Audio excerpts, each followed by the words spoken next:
Today is December 31st and it is the final week of the Snowbound operation in Halo Infinite, which means next week we'll finally have new things to talk about.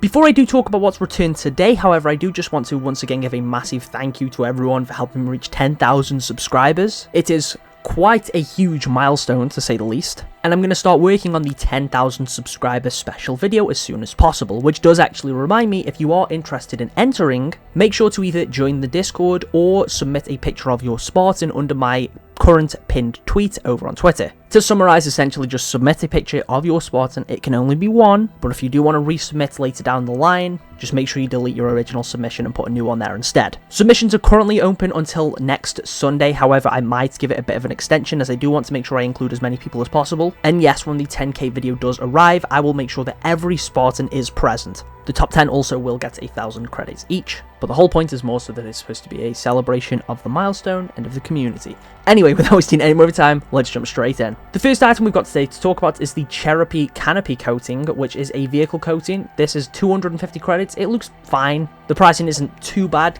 The next bundle, however, is Sky Marshal, which gives you the helmet of the same name, alongside the Cosmocom helmet and the Night Witch armor coating. The helmet and coating are, of course, now fully cross-core, so the 800 credit price tag doesn't seem as bad as what Sky Marshal's original price was, but this is still a skip from me. The Bogart kit has also returned, again 1,400 credits for this. Not as bad as its release price, but personally I think this would be significantly better if it was a bit more customizable. If I could use the helmet or change the helmet of the kit, use the shoulder pads on my own Spartan and that wrist attachment, which I do think is pretty cool, I'd be much more inclined to pick this one up, but given the price point and the overall lack of customizability, I just don't really think it's worth it. And finally we have the return of the Cosmic Dawn bundle. This gives you the armor coating of the same name, which isn't my personal cup of tea. You also get the Barista helmet, which I don't mind too much, the Thornblade brace shoulder pads, the letter opener's chest attachment for the Mark 7. You also get a weapon coating for all of your weapons,